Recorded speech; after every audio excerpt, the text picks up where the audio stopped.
그 가정폭력의 요인들과 관련된 연구들을 보면 남편으로부터 폭력의 정도가 한 단위 상승할 때마다 남편으로부터 강간당할 위험성은 약 34% 정도 증가한다 그러고요. 동거 부부가 법률혼 관계의 부부에 비해서 아내 강간 및 배우자로부터 학대 위험성이 더 많다는 연구 결과도 있습니다. 과거 폭력 범죄의 경력이 많으면 역시 재범 위험성이 높겠죠. 그 밖에 자녀학대. 폭력 남편들은 그렇지 않은 이들에 비해서 자녀에게 폭력을 사용할 가능성이 7배가 높다 그러고요.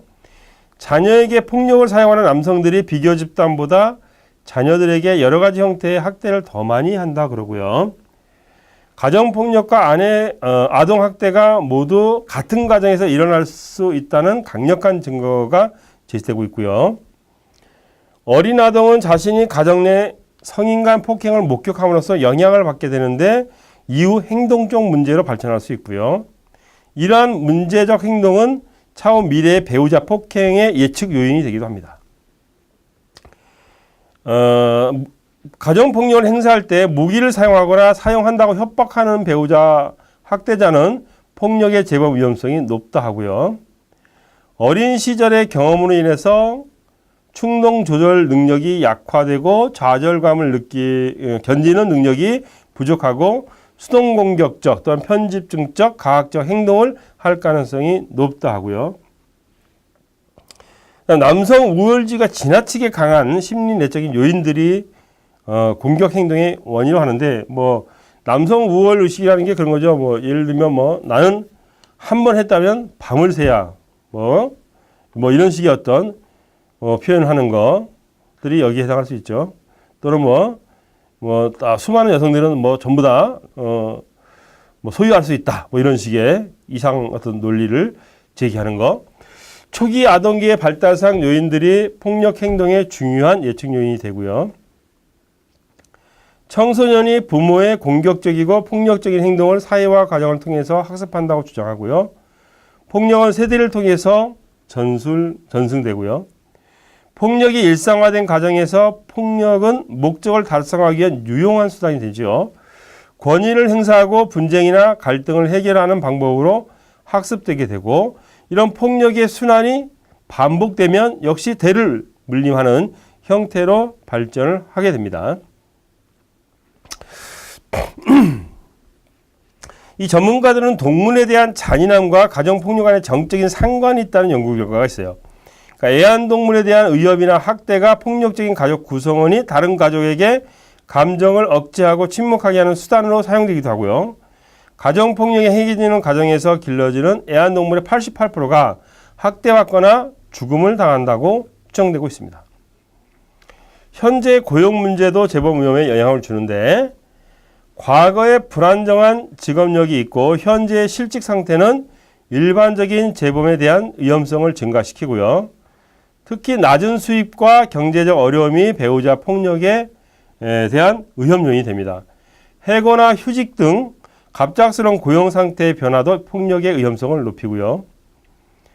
가정폭력 중 경미한 수준의 신체적 폭력의 경우에 가족 수입이 증감에 따라 폭력 발생률은 감소한다는 보고도 있습니다. 그러니까 전체 가족 수입이 감소할수록 가정폭력 발생률이 증가하는 것으로 나타났고요. 노동자 계층이면서 동시에 빈곤계층 가정에서 가정폭력이 더 빈번하다는 것을 시사하게 되고요. 가정폭력 발생률이 5배 이상 높은 것으로 빈곤계층이 높은 것으로 보고되기도 하고요. 가정폭력 유혹 중 신체적 아내 구타 영역에서 사회경제적 지위가 매우 중요한 역할을 한다는 보고도 있습니다. 소득이 아내 폭력을 예측하는 가장 중요한 변수가 되기도 하고요. 계층 지위가 낮을수록 아버지의 어머니에 대한 구타가 더 많은 것으로 보고되기도 하고요. 아내의 취업과 남편의 폭력 간에는 정적 상관이 있다는 보고도 있고요. 아내가 어떠한 형태로든 수입 활동을 하는 경우에 남편의 가정폭력이 그렇지 않은 경우에 비해서 통계적으로 유의미하게 많이 발생한다는 보고도 있습니다. 현재 자살 또는 살해 관념의 의도를 보면 부인이나 여자친구가 자신을 떠난다고 한다면 남자는 자살할 것이라고 협박을 더 자주 하는데 이런 협박을 자주 하는 사람일수록 재범 위험성이 높고요. 또 스토킹도 역시 가정폭력의 연장선에서 이루어지는 경우가 대부분인데 현재 또는 이전에 남편 또는 동거, 파트너에 의해서 스토킹을 당한 여성들 중 82%가 신체적인 폭행을 당한 경험이 있다 하고요. 스토커들이 피해자와 친밀한 관계에 있었다면 그 행위가 보다 더 폭력적이 될 가능성이 높다 하고요. 중대한 신체적 상해, 부상, 살인과 살인 시도와 같은 심각한 폭력은 스토커와 피해자 사이에서 이전에 성적 친밀함과 유의미한 관련성이 있다. 그 얘기는 결국 가정폭력 전에 또는 뭐 친밀한 데이트 관계 전에 이미 상당히 친밀한 관계에 있었을 때 이런 스토커가 더 악랄하고 극단적인 방법으로 폭행을 행사할 가능성이 높다. 이런 얘기죠. 친밀한 파트너에 대한 살인이나 살인 미수 사건에서 신체적 학대가 스토킹과 유의미한 관련이 있다고 그러고요. 심각한 폭력은 친밀한 파트너 스토커의 70%에서 발생하고 이들 중 단지 20%만이 정신병이 원인이라 합니다. 가장 위험한 가해자들의 경우에 스토킹 행위에 의해 확인될 수 있다고 경고한 바 있고요. 스토킹이 다른 위험 행위들과 함께 일어나면 미래 신체적 학대나 치명적인 사고에 대한 위험 요인이 될 수 있다는 보고도 있습니다. 그 다음에 역동적 요인 중에 낮은 자아 존감을 보면 그 자존감이라고 하는 게 자기 스스로 느끼는 거니까 평가적인 요소인데 자기 스스로를 존경하고 바람직하게 여기는 가치 있는 존재라 생각하는 걸 자존감이라고 하는데 개인이 자기 스스로를 받아들이고 가치 있게 여기는 정도라고도 정의하죠. 가해자는 자신이 사회적 존재로서 자아 존중감이 손상되었던 부정적인 사회적 경험이 있는 경우가 많은데 예를 들면 실직이나 사업의 실패 또는 배우자보다 교육 수준이 낮거나 상대적으로 열악한 직업을 가질 수 있겠죠. 이 전통적인 남성의 지위를 위협하는 사회적 경험을 한 경우에 배우자 학대와 높은 관련이 있다는 거죠.